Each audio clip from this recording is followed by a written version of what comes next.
Unemployed? Fired? If not now, someday you will be.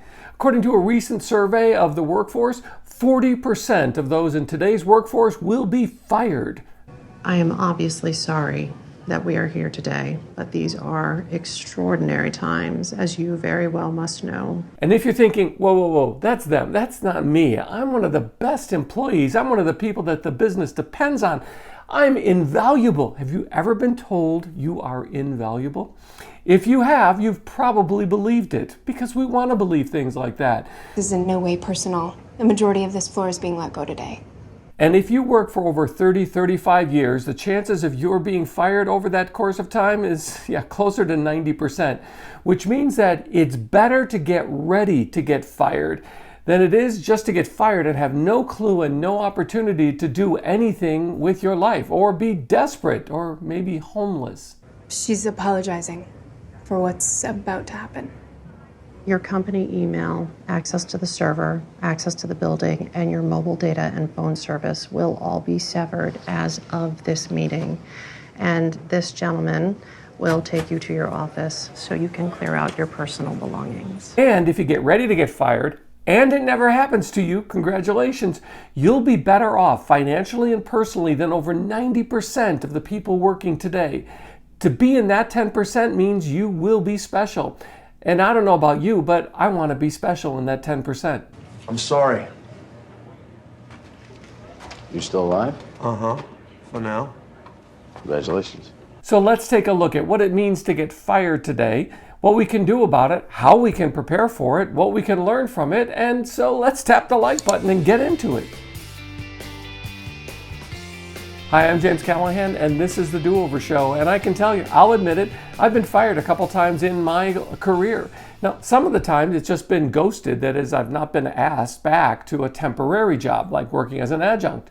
There are no guarantees, there's no expectation of a future. You get one contract, you fulfill the contract, and they say, thank you very much, there's the door, don't let it hit you on the way out. That recent survey I mentioned tells a clear story. Here are the numbers. More than 30% of 26 to 30-year-olds have been fired. 37% of 41 to 45-year-olds have been fired at least once. And 50% of 61 to 65-year-olds admit to being let go. And how come we never get fired when we're flush with cash and we have 3, 6, 12 months of savings all set to go? Because we tend to overspend because of our sense of security, whether it's justified or not, instead of being prepared for what's probably going to happen to you at least one time in your long and illustrious working career of being an invaluable employee. The first thing we need to do is continually update our resume on a regular basis. Whether you use your annual review, your mid-year review, your individual development plan, whatever it is that you use in your current role, when you get that opportunity to take some time and look at your resume, look at your job performance, look at the work that you've done over the past 3, 6, 9 months, that's the time that you then go to your resume. But for over 95% of us, when's the last time you actually revised and updated your resume? Yeah, you did it when you were looking for a job, when you had to do it. The smart thing is to continually update your resume with new information, with new responsibilities, with advancement. Not just title changes, but the opportunity to project, to show that you've done this project, completed this, that you've added it to your list of accomplishments. Because resumes that show progressive increase in responsibility and accomplishments are the kind of resumes that employers will look at and say, yeah, I want to hire that person. The next thing to do is start saving money for that inevitable you're fired moment. The best advice out there is to save 3 months, at least 3 months of your expenses. Look at the last 3 months. How much did you actually pay out to live? Food, accommodations, rent, mortgage, insurance, everything, anything. Just put it all together and come up with what your 3 months will be. And that's your first goal. It's doable. You need to put aside the money so that when it happens, even if it doesn't, you have 3 months. The goal, ideally, is 6 months. Why? Because it takes 3 to 6 months on average in today's job market to come up with a mid-level management replacement job for the one we just got fired in. And one rule of thumb recruiters will use, especially for upper management or C-suite jobs, is that it takes 1 month for every $10,000 in compensation you're receiving or you're looking for. So if you're making 100K, then you should plan on 10 months of a good job search, a full-time job kind of job search. And a strong job search is a full-time job. It will take you 10 months to replace a job that earned you $100,000. If you're lucky enough to double that, you're more than a year and a half between jobs. Now I've got a question for you, the next topic. Is it easier to find a job when you already have a job or after you get fired? Go ahead, give the honest answer.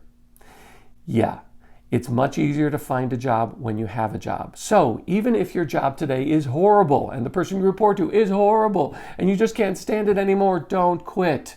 Don't quit your job until you've got another job. Yes, expend your time and energy. Yes, quiet quit all the way through the end. But for all you can do, hang on to your job. But why? Why is it difficult? It's not just because you got fired.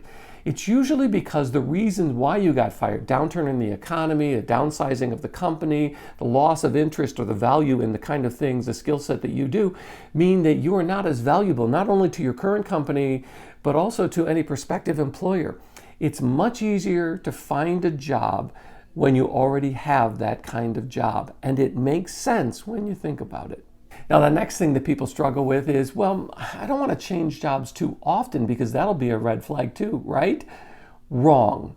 The average millennial will work 12 to 13 jobs over their work life of 30 to 35 years. You're smart enough, do the math. Divide 30 or 35 by 12 or 13. What do you come up with?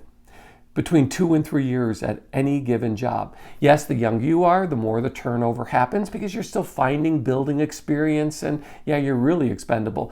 And the older you get within the workforce and the more responsibility you take, the longer you take at a job. So average it out every 2 to 3 years. Not only will you make between 20 and 40% more over your entire work life if you change your job every 2 to 3 years, but you'll also show that you have the ability to adapt and grow in new opportunities. And in today's job market, there are fewer and fewer people staying at a job for 5 years or more, which means that the new norm is to live at a job, to work at a job for 2 to 3 years, show success in that job, and then find another job that leverages that success for a new opportunity. More money, more responsibility, a better title. Okay, that brings us to the next component of adding value in your job search, and that is transferable skills. That is, it's not just your education, your major or your minor, or the skills that you used at one job, but how can the skills that you have acquired and built up a capacity for in one role through education, certification, or work experience, or real life experience that you can use that will transfer to a new field or a new area or a new company that may not line up exactly with your current role or the role you just got fired from. Transferable skills are the new black. Transferable skills are the new, even in the age of AI, you think, I don't know how to program, I don't know how to data program or data manage, I don't know how to create an app, what am I supposed to do? Even those hard skill jobs with AI looming require soft skill personnel, management, and engineers, yes, AI managers who are smart enough through real life experience about what's going to make people happy, how to market, how to edit. Editing doesn't mean simply finding punctuation and grammar errors. Editing means you're able to make things better. Editing is a form of engineering, which is why my title on LinkedIn is Communications Engineer. Even though I do a lot of editing, all that means is to elevate and improve what's available and to utilize, to leverage, to aggregate. See how you throw all those buzzwords in there? All the things that can make you more valuable to somebody that can use ChatGPT or Bard, but they don't know what to do with it or whether or not it's good.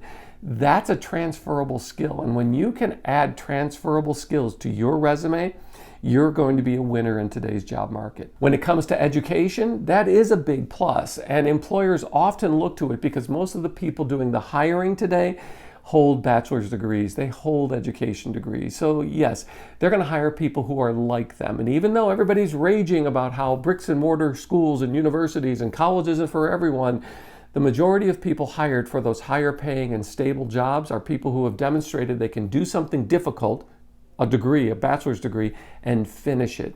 the one component of finishing a degree, any degree, high school diploma, associate's degree, a bachelor's degree, a master's degree, or a graduate degree of any kind, is that you have demonstrated to someone that you can not only do something difficult, but you can complete it.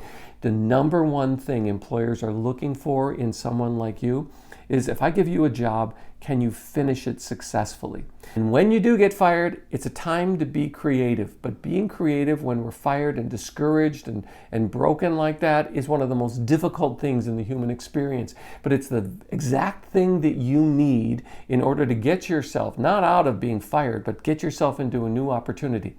That means when you look at your resume, never lie. Never add things or pad things that are unnecessary. Never create things out of nothing because, well, they'll never find out. Somehow they always find out. But the things that are there, reword them, rework them, and ask yourself, was this something I was responsible for? If so, say I was responsible for this. Don't just say I did this X project, but rather say I was in charge of this, or I was one of the leads in this, or my role in this was X in the X project. That is, be as specific as you can to give yourself a fair shot at being seen, because remember, they don't know the inner workings of your past job. They don't know the power dynamics. They don't know that you were depended upon for everything that made a project successful.